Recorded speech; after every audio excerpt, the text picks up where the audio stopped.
Hello! What is up, everyone? And welcome. It is that time of year to get plastered by all manner of insects all over the place. My jacket looks like I just went paintballing. I have butterflies all over me. Covered in gore. But it is that time of year. Again, for spring. Spring is here. There's bikes everywhere. Lovely weather here. It's getting up to like 80 degrees. I'm loving it. And we got some stuff to talk about. This baby's finally broken in my God. She is sweet. Finding her sweet zone. She is a hot-blooded beast, though. She doesn't like cold at all. Don't like the kickstart from cold. That's something we're going to have to work on. And she does need another oil change. After this video, I'm at like 2,300 miles. Most of this has all been highway. I've been riding the piss out of this. And of course, just because of where I live, that you gotta go on the highway if you're gonna go anywhere. And I have to admit, my city riding skills, I don't know, I'm getting a little bit rusty. Gotta make more trips into civilized areas. But yeah, this bike has really started to get up there. The only other thing I really like about this bike, and it's just the way the dash is that because it's flat and you have the heart shape and it's facing up, not really towards you, but up towards the sun, out here we have nothing but sun. So that sun beats down on that lovely dash and you have no visibility of any of the like lighting, turn signals, empty fuel light, anything at all, whatever. You just can't see it. So yeah, it's really possible that that combined with that lazy turn switch, yeah, you can ride about 500 miles and have your blinkers on. That's just how it works, you know. I'd say since I hit probably exactly about 2,000 miles on this thing, it really has woken up. Now that may be a combination of the warmer weather coinciding with that. I don't know. But so far as the pickup, it pulls all the way up until 75. That's it. You can get to 80, but as far as torque goes, you can pull up until 75, and then that last bit on 80, which has been my top speed out here, has just been like creeping up gradually.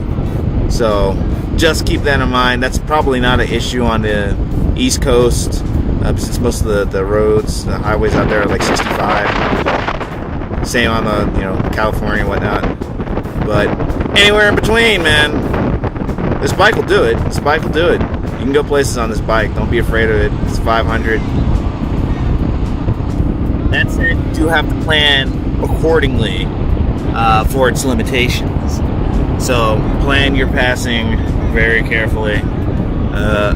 It's just a thing. Same with going uphill.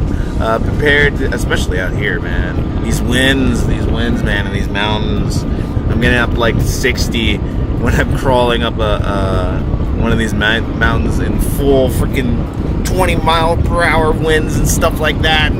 But I'm not getting blown around. I'm just getting like stopped by the air resistance. I still feel like solidly planted. That was one of the things I did not like about the TT, and one of the reasons why I couldn't hold on to it, because yeah, you could go places kind of, but the problem is like out here, I'm gonna be on the highway. I have to get on the highway to go anywhere. I mean, yes, you can go into the middle of the desert, but there's this like, you don't want to be like 100 miles out in the middle of the desert and something goes wrong. So, it's just you have to get on the highway. And the TT, the problem with that, it was so lightweight. Great for off-road, but when it comes to getting from point A to point B, I just need a little bit more weight because we were just getting blown around way too much. And it was kind of a little bit dangerous. It got a little bit sketchy. You're at that 45-degree angle because of crosswinds. One thing with this bike that I kind of get the feeling and this is the only one of the Royal Enfields that I've ridden. I would be actually kind of curious to ride somebody else's Royal Enfield that rode it in a different way.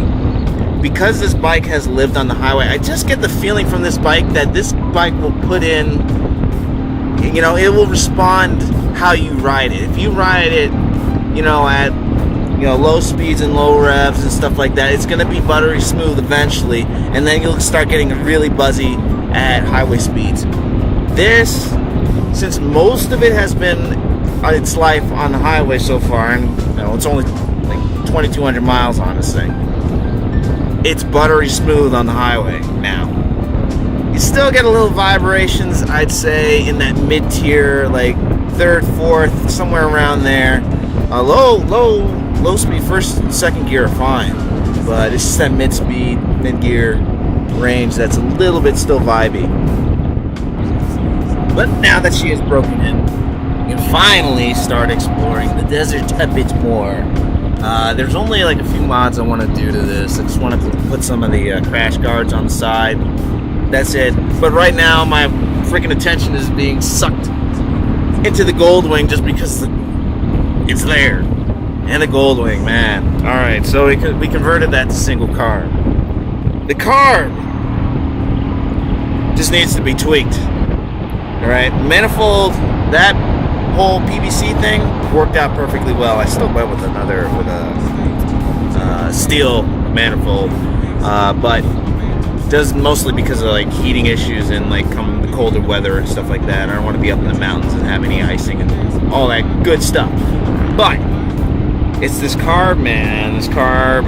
The problem is they give you the carb, but the carb comes straight from the factory, straight from the milling machines and all that stuff, and they just put that shit back together, and they don't really care. They're not like cleaning it out, so it's got like, you know, chiselings, bits, grit, and all that kind of stuff. And I was stupid, and I didn't clean all that stuff out beforehand, so I just stuck the carb on the freaking manifold, fired it up, so I got all kind of crap in the jets, you know, the little chiselings and stuff from the milling process that didn't blow out. So great. So I gotta go basically clean it, but it's one carb, so it's not that hard. Other than that, that bike will do everything other than idle. It will do everything other than idle, but when it is on the road, it is so smooth, man. It is that Honda smoothness. It doesn't matter if it's from 82. It doesn't matter, man. That Goldwing is made for one thing, and that is cruising across the universe. And yeah, but it would be nice if it would like idle when I come to a stop, so it doesn't die and all that good stuff. But yeah, it's just like messing with like the freaking choke, man. But that's almost done. I don't know if I should continue with the military World War II theme, or if I should just leave it as like a rat rod. I don't know, because I took off the tank shelter, and I don't know, it's sitting there looking like a piece of crap. And something about that piece of crap made me just want to ride up. It'd be like, yeah, this is my piece of crap. Pull up to the gas station and say hello to Mr. Fly. He decided to join us on a trip back home. Here's some non-fly footage for you. And it was been so green here just because we got like an ungodly amount of snow. Not really, but for out here this past winter, so it's nice and green. But anyways, let me know what you want to see. More desert adventures. I have some more places I can go that I'm thinking of. I guess I could go over to California. I don't know where. Oh, I was thinking about just test riding one of the Honda Rebel 500s just so I can get the official buyer's remorse for this bike. If you want to see that, just let me know and I'll get on it. But other than that, peace, and I will see you in the future.